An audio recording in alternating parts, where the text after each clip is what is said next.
সবাই কেমন আছিস? আশা করছি সবাই ভালো আছিস। তোদের সবাইকে তোদের প্রিয় চ্যানেল বিজ্ঞান শিক্ষাতে স্বাগতম।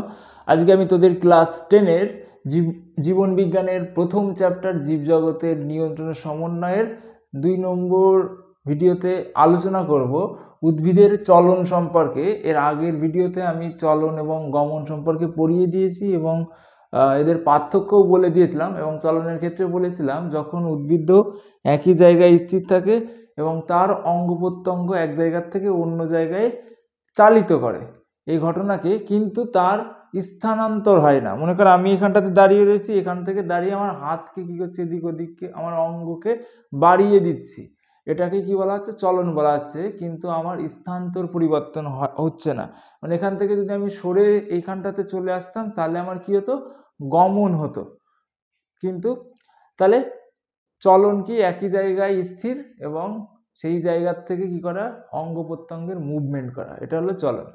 যাই হোক, উদ্ভিদের দেহ রকমের চলন দেখতে পাওয়া যায়। উদ্ভিদের এই চলনকে তোদের বইয়ে 3 ভাগে ভাগ করা হয়েছে। এটা হলো ট্যাকটিক চলন, ট্যাকটিক চলন। 2 নম্বর হলো ট্রপিক চলন, ট্রপিক চলন বা দিক নির্ণীত চলন, দিক নির্ণীত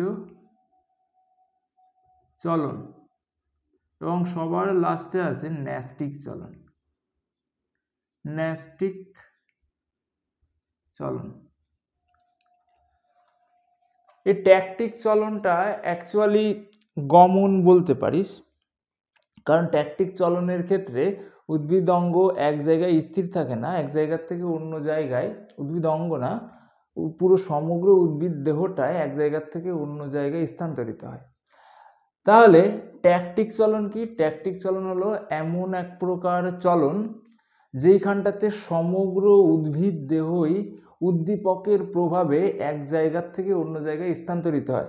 এবার তোদের মাথায় প্রশ্ন আসতে পারে, উদ্ভিদের তো শিকড় দিয়ে মাটিতে এক জায়গায় দাঁড়িয়ে থাকে, তাহলে কি করে এক জায়গা থেকে আরেক জায়গায় যায়? উদ্ভিদ, আমরা সাধারণত খালি চোখে যে উদ্ভিদগুলো দেখতে পাই সেইগুলো উঁচু শ্রেণীর উদ্ভিদ, এবং উঁচু শ্রেণীর উদ্ভিদ ছাড়াও মাইক্রোস্কোপিক নিচু শ্রেণীর উদ্ভিদ রয়েছে, যেমন শৈবাল, বিভিন্ন ধরনের শৈবাল। সেই শৈবালদের মধ্যে ক্লামাইডোমোনাস, ভলভক্স, এগুলো কি করে? এইগুলো এক জায়গার থেকে অন্য জায়গায় স্থানান্তরিত করে। কিসের প্রভাবে? উদ্দীপকের প্রভাবে। যেমন ধর, মনে কর এইখানটাতে আমি কি দিলাম?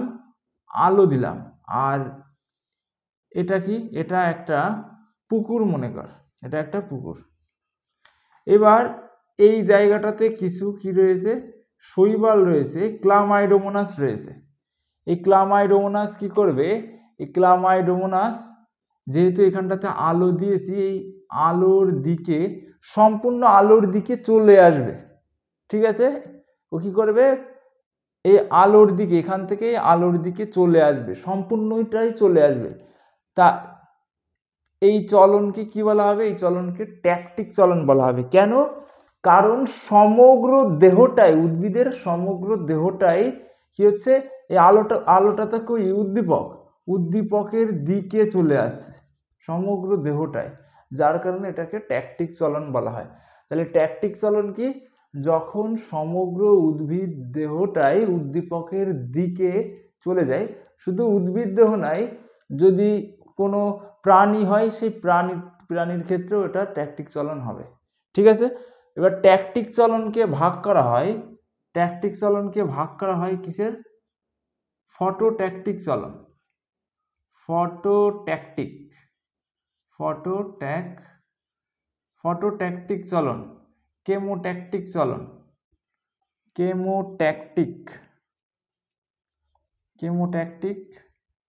চলন। দেখ, তোদের বইয়ে শুধু ফটোট্যাকটিক চলন সম্পর্কে আলোচনা করা হয়েছে, তার জন্য আমি ফটোট্যাকটিক চলন সম্পর্কে আলোচনা করব। দেখ, ফটো মানে কি? ফটো মানে হলো আলো। আর ট্যাকটিক মানে কি? ট্যাকটিক মানে সমগ্র উদ্ভিদ বা প্রাণীর দেহটার কি করা? উদ্দীপকের প্রভাবে, অর্থাৎ আলোর দিকে চলে যাওয়াকেই কি বলা হবে? মানে আলোর দিকে চলে যাওয়াকে কি বলা হবে? ফটোট্যাকটিক চলন বলা হবে। আচ্ছা, শুধু যে আলোর দিকে যাবে এরকমের না, আলোর উল্টো দিকে গেলেও সেটাও কিন্তু ফটোট্যাকটিকই হবে, অর্থাৎ সমগ্র উদ্ভিদ দেহটায় আলোর উৎসের দিকে অথবা আলোর উৎসের বিপরীত দিকে চলে যাওয়ার ঘটনাকে কি বলা হবে? ফটোট্যাকটিক চলন বলা হবে। যখন আলোক উৎসের দিকে যাবে তখন পজিটিভ ফটোট্যাকটিক চলন বলা হবে, যখন আলোর উৎসের উল্টো দিকে যাবে তখন কি বলা হবে? তখন বলা হবে নেগেটিভ ফটোট্যাকটিক চলন। এবং ট্যাকটিক চলনে কি হয়? সমগ্র উদ্ভিদ দেহটাই এক জায়গার থেকে অন্য জায়গায় স্থানান্তরিত হয়, এটা মনে রাখবি, সমগ্র উদ্ভিদ দেহটা। আচ্ছা, তাহলে এইখানটাতে কি হবে? এখানে যে ক্লামাইডোমোনাস রয়েছে, উদ্দীপকটা কি দিয়েছি? আলো দিয়েছি, তাহলে ক্লামাইডোমোনাস আলোর দিকে যাচ্ছে, তার জন্যে এটাকে কি বলা হবে? এই চলনকে ফটোট্যাকটিক চলন বলা হবে। এবার যখন কি এই আলোর তীব্রতা প্রচণ্ড বেড়ে যায় তখন এই ক্লামাইডোমোনাস এই আলোর কাছাকাছি, যদি কাছাকাছি না গিয়ে আলোর উৎসের থেকে দূরের দিকে সরে যায়, যখন আলোক উৎসের থেকে দূরের দিকে সরে যাবে তখন সেটাকে নেগেটিভ ফটোট্যাকটিক চলন বলা হবে। অর্থাৎ ক্লামাইডোমোনাসরা আলোর দিকেও আসতে পারে, যদি সেইখানটাতে ওদের শরীরের জন্য উপযুক্ত আলো থাকে তখন ওরা আলোর দিকে আসবে, যখন আলোর দিকে আসবে তখন পজিটিভ দিকে আসছে, আর যদি আলোর তীব্রতা বাড়িয়ে দিই তাহলে কি আলোর থেকে দূরে সরে যায়, দূরে সরে যাচ্ছে বলে এটাকে নেগেটিভ ফটোট্যাকটিক চলন বলা হয়। এবং কেমো মানে কি? কেমো মানে হলো কেমিক্যাল। যখন কেমিক্যালের দিকে চলন হয় উদ্ভিদের অর্থাৎ সম্পূর্ণ উদ্ভিদটাই যখন কি করে রাসায়নিক পদার্থের দিকে চলে যায়, যেমন উদ্ভিদটাই সবসময় যাবে এরকমের না, যেরকমের শুক্রাণু কার কাছে যায়? ডিম্বাণুর দিকে যায়। তারপরে ব্যাকটেরিয়া কার কাছে যায়? ব্যাকটেরিয়া কোনো একটা কেমিক্যাল যদি আমরা দিই, যেমন ধর কোথাও যদি আমরা দুধ দিয়ে রাখি, মনে কর এইখানটাতে কি রেখেছি? দুধ রেখেছি এই গ্লাসে, তাহলে কি হবে? ব্যাকটেরিয়ারা এই কিসের দিকে, অথবা এই গ্লাসের মধ্যে কি আছে? গ্লাসের মধ্যে গ্লাসের মধ্যে চিনি, সুক্রোজ রয়েছে, তাহলে ব্যাকটেরিয়ারা কার দিকে যাবে? এইখানটা এই চিনির দিকে চলে আসবে, অর্থাৎ কেমিক্যালের দিকে চলে আসবে। এটা কিন্তু কেমোট্যাকটিক চলনের একটা উদাহরণ, তোদের বইয়ে নেই, ঠিক আছে? জাস্ট এই ফটোট্যাকটিকটা মনে রাখবি, আমি বলার স্বার্থে বললাম। আচ্ছা, এরপরে কি আছে? ট্রপিক চলন রয়েছে। ট্রপিক চলন বা বাংলাতে কি বলছি? দিক নির্ণীত চলন। ট্রপিক চলনে কি হয়? যখন উদ্ভিদ দেহের কোনো একটা অঙ্গ কি করে? উদ্দীপকের অভিমুখ অনুসারে উদ্দীপকের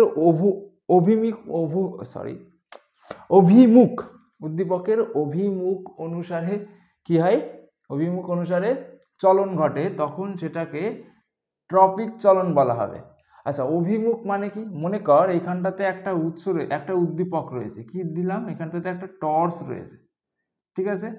এখানটাতে একটা টর্চ রয়েছে, আমি যদি এই টর্চের থেকে আলোক রশ্মি দিই, টর্চ যদি এদিকে মারি, তাহলে একগুচ্ছ আলোক রশ্মি চলে যাবে। তাহলে এই আলোক রশ্মির গতিপথ কোনটা? আলোক রশ্মিতে দুটো গতিপথ দুই রকমের হবে, একটা হলো আলোক রশ্মি যেই দিকে যাচ্ছে সেই দিকে একটা গতিপথ, এবং আলোক রশ্মির উল্টো দিকেও তো, বিপরীত দিকেও তো কি হচ্ছে? আলোক রশ্মির আরেকটা গতিপথ হচ্ছে। আচ্ছা, ভালো করে বোঝ। তাহলে ট্রপিক চলন কি?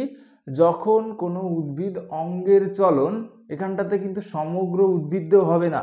ট্যাকটিক চলনে কি পেয়েছিলি? সমগ্র উদ্ভিদ দেহ।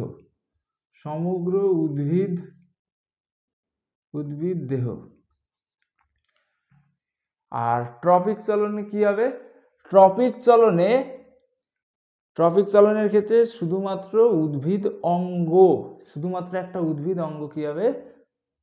উদ্দীপকের গতিপথ অনুসারে বা উদ্দীপকের গতিপথ অনুসারে কি বলে? উদ্দীপকের গতিপথ অনুসারে সাড়া দেবে, তখন সেটাকে কি বলা হবে? ট্রপিক চলন বলা হবে। তাহলে উদ্দীপকের গতিপথ কোন দিকে? যেরকম এখানটাতে মনে কর একটা টর্চ দিয়ে লাইট মারলাম, তাহলে এই লাইটের গতিপথ কোন দিকে?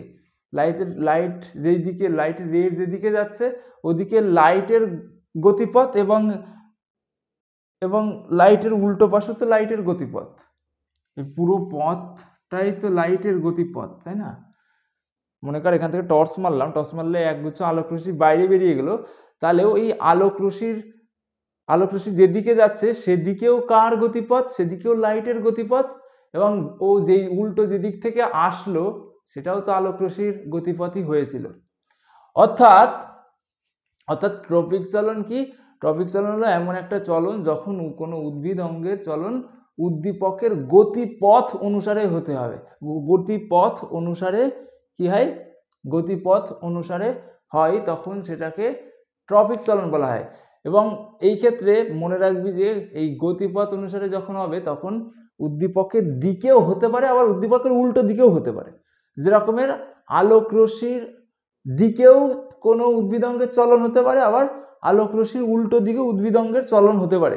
এর উপর ভিত্তি করে কোন উদ্দীপকের ওপরে এই চলনটা ঘটছে তার উপর ভিত্তি করে এদেরকে ভাগ করা হয় ফটোট্রপিক চলন।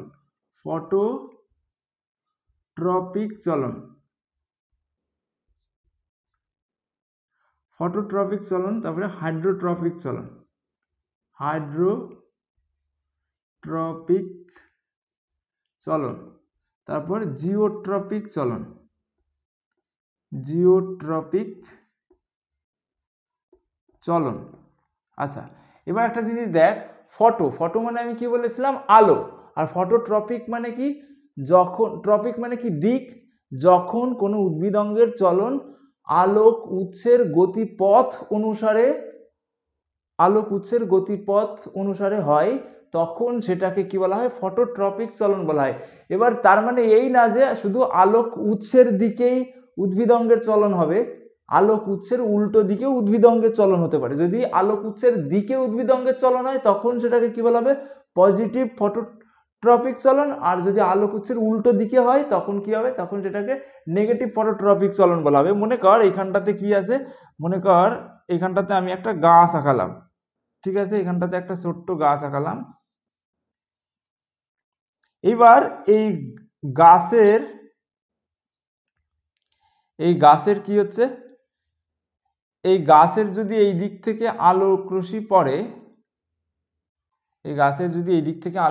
পড়ে, তাহলে দেখতে পাবি কদিন পরে এই গাছটা আসলে এই আলোক রশ্মির দিকে বেঁকে যাবে। অর্থাৎ আলোক রশ্মির দিকে বেঁকে যাবে, এই ঘটনাকে কি বলা হবে? পজিটিভ ফটোট্রপিক চলন। আলোক রশ্মির দিকে বেঁকে যাচ্ছে, ঠিক আছে?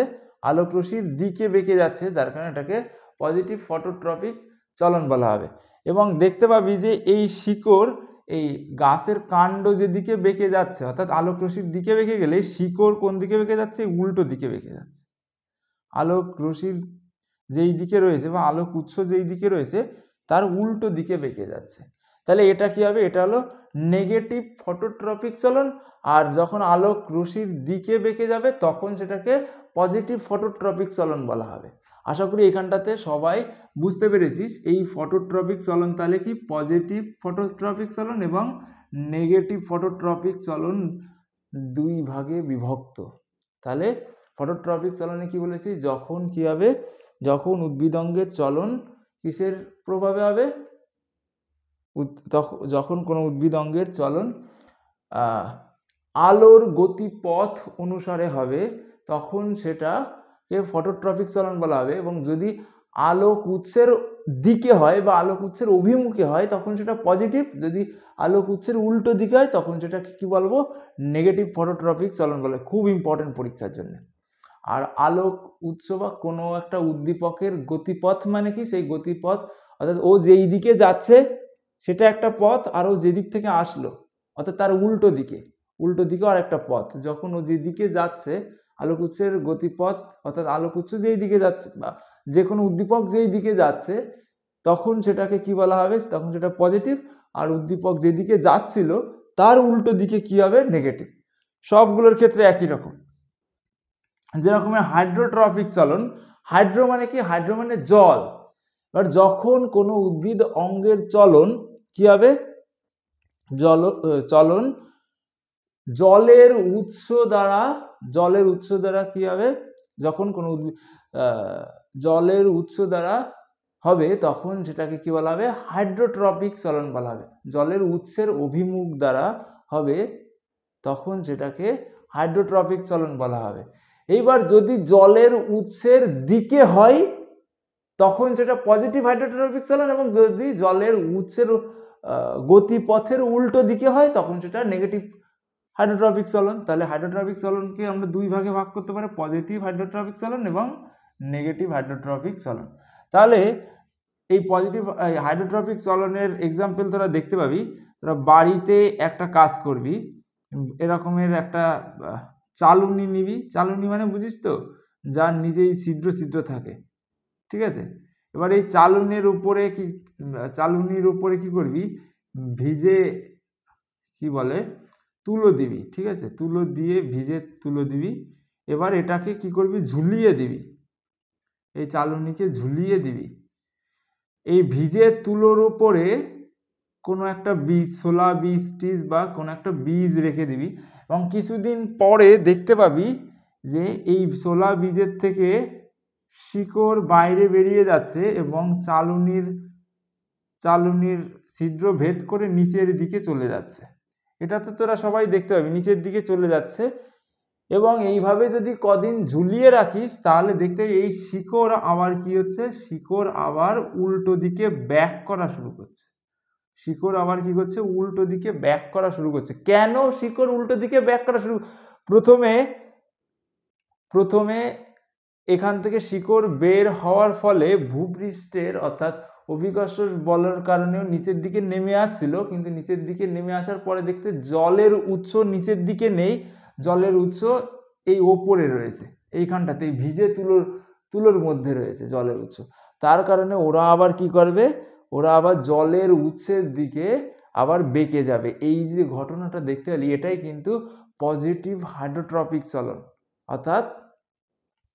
অর্থাৎ জলের উৎসের দিকে বেঁকে যাচ্ছে, এটাকে পজিটিভ। এবং জলের উৎসের অভিমুখ দ্বারা যে চলনটা হবে তখন সেটাকে কি বলা হবে, তখন সেটাকে জলের উৎসের গতিপথ দ্বারা কি হবে, নিয়ন্ত্রিত হবে, তখন যেটাকে হাইড্রোট্রপিক চলন বলা হবে। এবং জিওট্রপিক চলন কি, একদম সেম জিনিস, এখানটাতে যেটা পড়লি সেটাই। জিওট্রপিক চলন হলো যখন উদ্ভিদ অঙ্গের চলন, জিও মানে কি, জিও মানে ভূমি বা গ্রাভিটি বা অভিকর্ষ বল, যখন কোনো উদ্ভিদ অঙ্গের চলন কি হবে,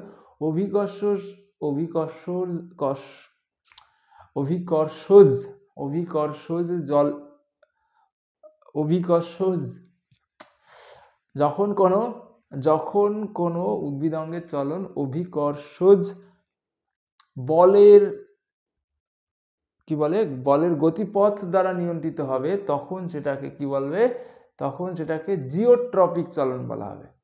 অভিকর্ষজ বলের গতিপথ অনুসারে, অভিকর্ষজ বলের গতিপথ কোনটা, এই উপরের থেকে নিচে, এটা হলো অভিকর্ষজ বলের গতিপথ। যদি উদ্ভিদ অঙ্গের চলন এই অভিকর্ষজ বলের গতিপথ কি উপরের থেকে নিচেই বা উপরের থেকে নিচেই, এবং এর উল্টোটাও, বুঝতে পারলি, বুঝলি না, মনে কর অভিকর্ষজ বল আমরা যদি এই পেনটাকে ফেলে দিই তাহলে নিচের দিকে চলে আসবে, তো তাহলে অভিকর্ষজ বলের গতিপথ কি হচ্ছে, এই উপরের থেকে নিচের দিকে যাচ্ছে, এটা হলো পজিটিভ অভিকর্ষজ। এবং যেই দিকে অভিকর্ষজ বল কাজ করছে তার উল্টো দিকে কি হবে, নেগেটিভ অভিকর্ষজ বল। তাহলে জিওট্রপিক চলনও কি দুই ভাগে বিভক্ত, একটা হলো পজিটিভ, একটা হলো নেগেটিভ। যখন উদ্ভিদ অঙ্গের চলন কি হবে, গ্রাভিটি অর্থাৎ অভিকর্ষজ বলের গতিপথ দ্বারা নিয়ন্ত্রিত হবে, তখন সেটাকে জিওট্রপিক চলন বলবে। এবং যদি এই চলনটা অভিকর্ষজ বলের দিকে হয় তখন সেটাকে কি বলা হবে, পজিটিভ জিওট্রপিক চলন। আর যদি উল্টো দিকে হয় তখন সেটাকে নেগেটিভ জিওট্রপিক চলন বলা হবে। যেমন এই যে গাছের যে কাণ্ড কি হচ্ছে, গাছের কাণ্ড অভিকর্ষের উল্টো দিকে বাড়ছে, দেখেছিস, অভিকর্ষ কোন দিকে কাজ করছিল, নিচের দিকে কাজ করছিল, অভিকর্ষ বলতে নিচের দিকে কাজ করছিল, কিন্তু তার উল্টো দিকে গাছের কাণ্ডের বৃদ্ধি ঘটছে, যার জন্য এটা হলো নেগেটিভ অভিকর্ষ বল। নেগেটিভ অভিকর্ষজ চলন। আর এই শিকড় কোন দিকে কাজ করছে? শিকড় এই নিচের দিকে যাচ্ছে, অর্থাৎ অভিকর্ষজ বল যেদিকে কাজ করছিল শিকড়ও সেই দিকেই যাচ্ছে, তার জন্য এটা কি পজিটিভ জিওট্রপিক চলন, পজিটিভ জিওট্রপিক চলন। আশা করি সবাই এইটুকু বুঝতে পেরেছি। খুব ইম্পর্টেন্ট পরীক্ষার জন্যে, অনেক সময় কিসে দিয়ে দেবে, টিকে দিয়ে দেবে, এমসিকিউ। ঠিক আছে, এরপরে কি আছে? এরপরে আছে ন্যাস্টিক চলন। ন্যাস্টিক চলনটাও খুব ইম্পর্টেন্ট, এই সবগুলো চলনই ইম্পর্টেন্ট। ন্যাস্টিক চলন কি? যখন উদ্ভিদঙ্গের চলন উদ্দীপকের তীব্রতার উপরে নির্ভর করে। এখানটাতে কি হয়েছিল? এখানটাতে উদ্দীপকের গতিপথ অনুসারে হয়েছিল, গতিপথ। আর এখানটাতে কি হয়েছিল?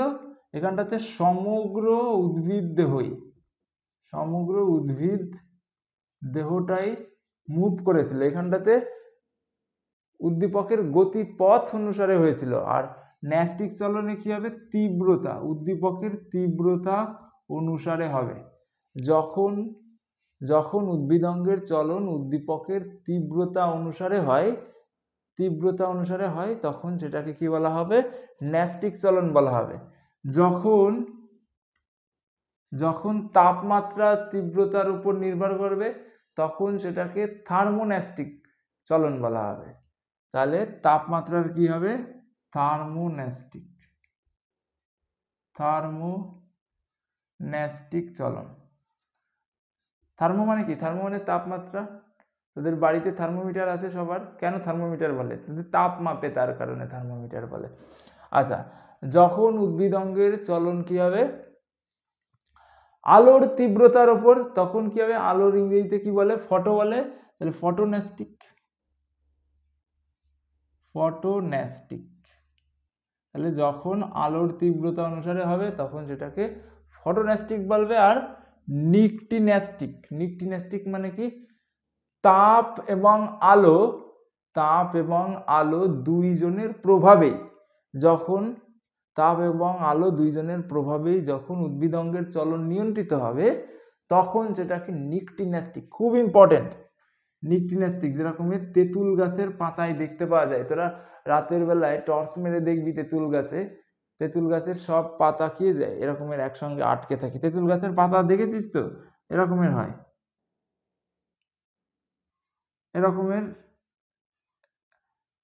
হয় সকালবেলা এরকমের হয়ে থাকে, কিন্তু রাতের বেলায় যখন দেখবি এই দুটো রকমের সারিয়ে রয়েছে, রাতের বেলায় এরকমের করে জোড়া হয়ে যাবে।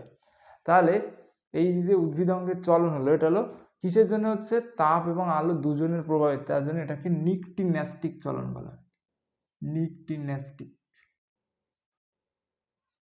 বলা হয়। তারপরে কি আছে? সিসমোন্যাস্টিক চলন কাকে বলা হবে? সিসমো মানে কি? স্পর্শ করা, টাচ করা। যখন উদ্ভিদঙ্গের চলন কিসের উপর নির্ভর করবে? টাচের উপরে বা স্পর্শের কারণে হবে, তখন যেটাকে সিসমোন্যাস্টিক চলন বা স্পর্শবর্তী চলন বলা হবে। সিসমোন্যাস্টিক চলন।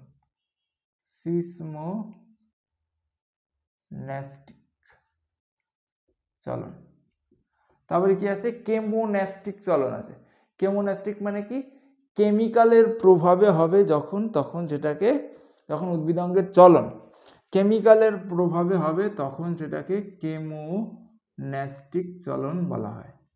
আচ্ছা দেখ, আমি একটুখানি বুঝিয়ে দিচ্ছি, এক্সাম্পল দিই। সিসমোন্যাস্টিকের এক্সাম্পল আমি আগের দিনই দিয়েছিলাম।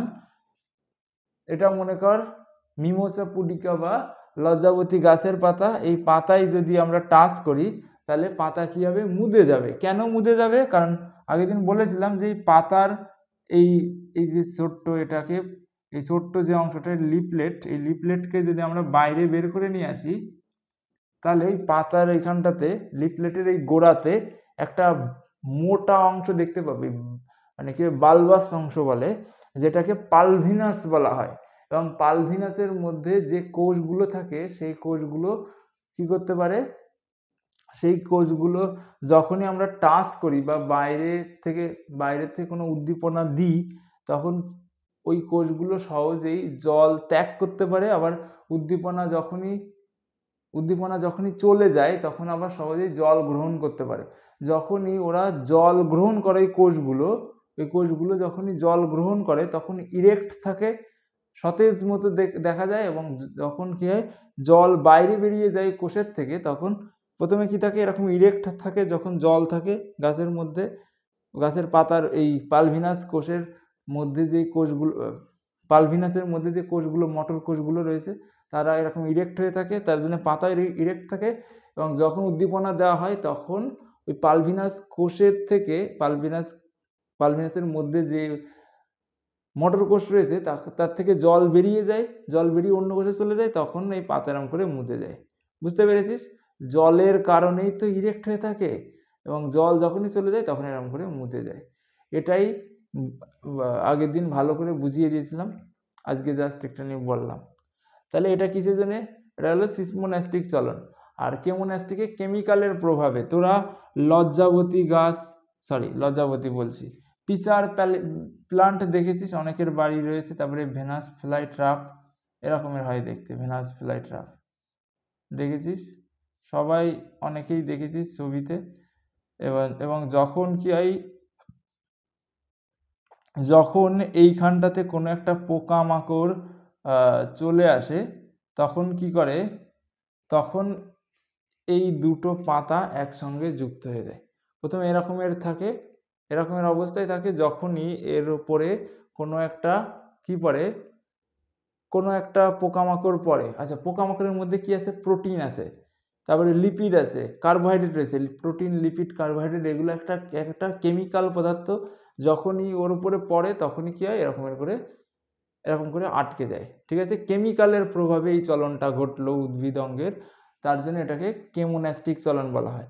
তারপরে তোরা পিচার প্লান্ট দেখেছিস। পিচার প্লান্ট মানে কি? পিচার প্লান্ট কোনটা? পিচার প্লান্ট হলো কলসপত্রী গাছ। ঠিক আছে, এই যে রকমের দেখতে হয় কলসপত্রী গাছ, তোরা সবাই দেখেছিস। তাহলে কলসপত্রী গাছেরও এরকমের ঢাকনা থাকে। ঠিক আছে, কলসপত্রী গাছেরও কি থাকে, এরকমের ঢাকনা থাকে। যখনই এর উপরে কোনো একটা কেমিক্যাল চলে আসে, কোনো একটা পোকামাকড় চলে আসে, তখনই উপরের ঢাকনাটা আমরা আটকে দেয়, আর এই পোকামাকড় এর মধ্যে আটকে যায়, এবং আস্তে আস্তে করে এই উদ্ভিদটা ওটাকে ডাইজেস্ট করে ফেলে, যার জন্য এটাকে কেমোন্যাস্টিক চলন বলা হয়। এবং আর ফটোন্যাস্টিকের একটা উদাহরণ কি, যেরকমের জুঁই ফুল দেখবি সাদা সাদা যেইগুলো হয়, বেল ফুল বলে। তা এই ফুলগুলো কখন হয়? রাতের বেলায় হয়। কেন রাতের বেলায় হয়? কারণ রাতের বেলায় আলো কম থাকে, অর্থাৎ তার কারণে এরা রাতের বেলায় ফোটে। তারপরে যেমন ধর পদ্ম ফুল, তারপরে সূর্যমুখী ফুল, এরা কখন ফোটে? এরা সকালবেলায় ফোটে, সকালবেলার আলোর প্রভাবে ফোটে, যার কারণে সূর্যমুখী, জুঁই ফুল, এদের কি দেখতে পাওয়া যায়? ফটোন্যাস্টিক চলন দেখতে পাওয়া যায়। এবং থার্মোন্যাস্টিক চলন কাদের দেখতে পাওয়া যায়? থার্মোন্যাস্টিক চলন হলো টিউলিপ ফুলের দেখতে পাওয়া যায়। ঠিক আছে, এই যে রকমের ফুল হয় না অনেকগুলো, দেখেছিস অনেক কালারের হয়, লাল নীল এরকমের কালার, সুন্দর দেখতে হয়। এবং টিউলিপ ফুল যেখানে টিউলিপ ফুলের মাঠ থাকে, সেইখানটাতে দূরের থেকে দেখতে মনে হয় যেন তাঁতের শাড়ি বিছিয়ে দেওয়া রয়েছে মাঠের উপরে। তোরা এগুলো পড়েছিস, ভূগোলে পড়েছিস ছোটবেলায়, 8-এ মনে হয়, 7-8-এ ছিল তোদের, যাই হোক আমার এক্স্যাক্টলি মনে নেই।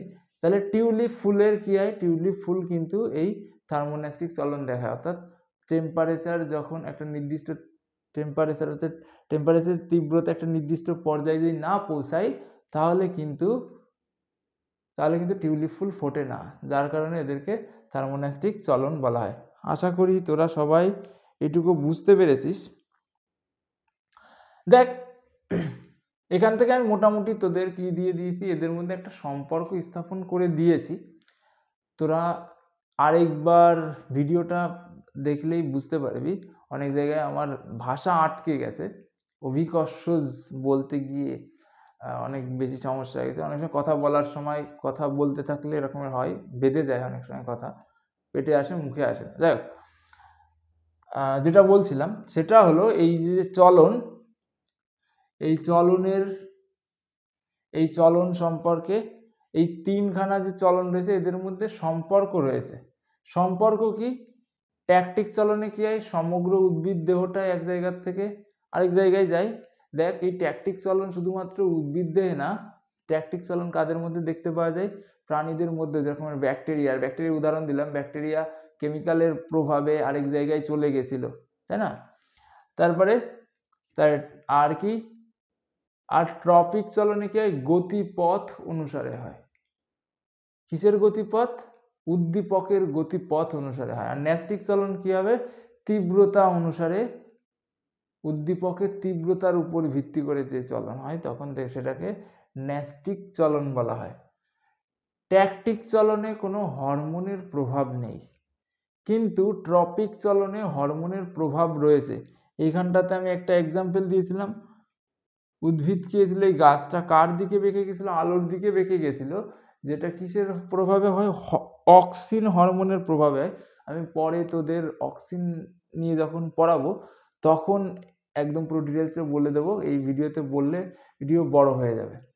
ন্যাস্টিক চলনে কি? ন্যাস্টিক চলনেও হরমোনের প্রভাব নেই। তাহলে এইগুলোই রয়েছে এবং তোরা আশা করি সবাই লিখতে পারবি। আর